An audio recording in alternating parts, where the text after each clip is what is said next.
Bismillahirrahmanirrahim. Assalamualaikum warahmatullahi ta'ala wabarakatuh. Alhamdulillahi rabbil alamin.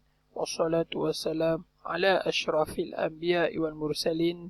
Wa ala alihi wa sahbihi ajma'in. Qala rabbi shrah li sadri wa yassir li amri. Wa hlul 'uqdatam min lisani yafqahu qawli. Wa la hawla wa la quwwata illa billahil 'aliyyil 'azim. Alhamdulillah, syukur pada Allah Subhanahu wa Ta'ala kerana pada hari ini kita dapat bersua kembali untuk sesi persekolahan bagi tahun 2022-2023, yang mana kelas kita pada hari ini dimulakan dengan kelas PDPR, Jawi dan Khat, yang mana macam biasalah yang saya Ustaz Fazil akan mengajar kamu ataupun kita sama-sama berkongsi ataupun sama-sama menimba ilmu berkaitan dengan tajuk yang kita akan perbincangkan pada hari ini, iaitu perkataan berimbuhan. Agak-agak saya nak tanyalah, pernah dengar tak perkataan berimbuhan ni? Mungkin ada yang tak kenal, mungkin ada yang tak tahu, tak apa. So, jadi hari ini Ustaz akan ceritakan apa itu perkataan berimbuhan. Okay, are you ready? Okay, insyaAllah.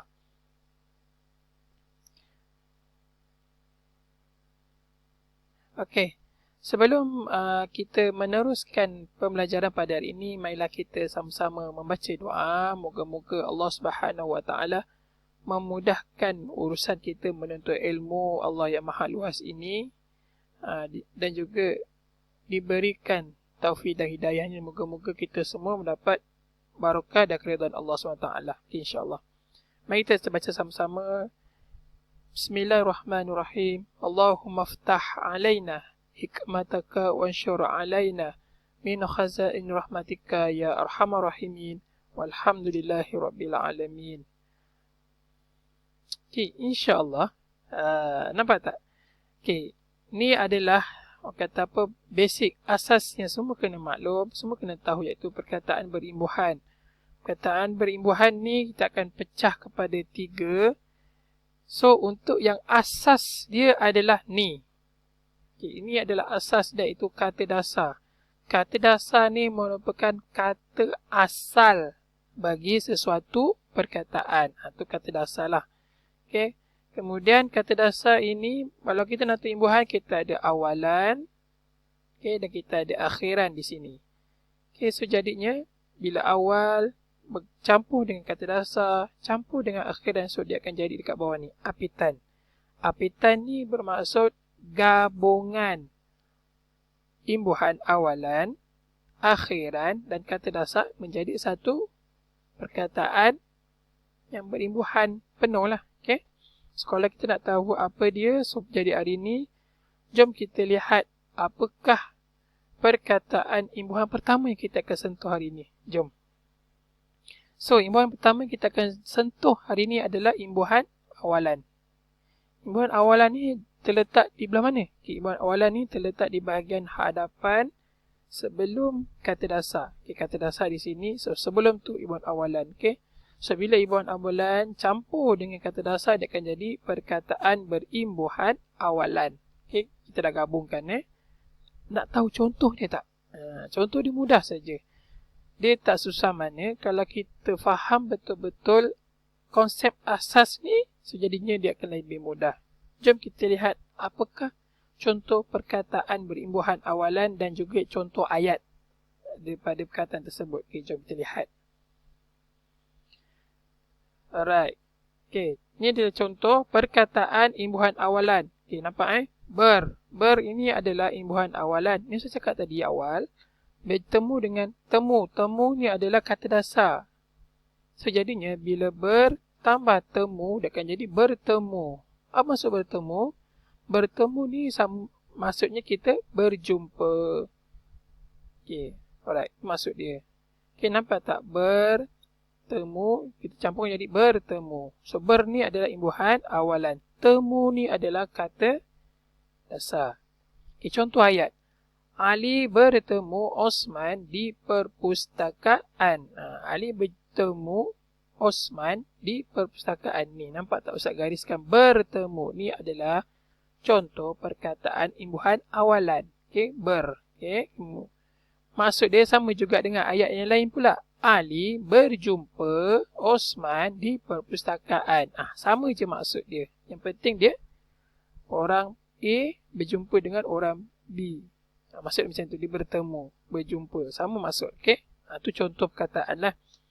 So jadinya untuk yang kedua pula, imbuhan awalan jumpa dengan langgar. So jadinya bila kita gabungkan dua-dua ni, dia akan jadi terlanggar. Terlanggar ni maksudnya tak sengaja, contoh macam tu lah. Okay, maksudnya tak sengaja. Okay, kemudian apakah, nampak tak kalau daripada segi maksud, apakah perkataan daripada bahasa Melayu, dia kemudian kita langgar, dia jadi terlanggar. So contoh ayat dia, Karim terlanggar meja Maznah di dalam kelas. Terlanggar maksudnya tak sengaja langgar. Okay? Biasa kan terlajak, contoh. Apa lagi? Terganggu. Banyak lagi contoh-contoh perkataan lain yang ada perkataan imbuhan awalan Dan satu lagi contoh imbuhan awalan kita boleh lihat di sini adalah perkataan se. Okay? Se ni campur dengan bilik, so jadinya sebilik. Sebilik maksudnya orang yang tinggal satu bilik dengan kita, contohlah. Okay? So jadi contoh, apakah ayat dia? Contoh ayat, Maryam tinggal sebilik dengan Zainab di asrama. Siapa yang duduk asrama ataupun duduk di rumah, kakak tinggal sebilik dengan adik di rumah.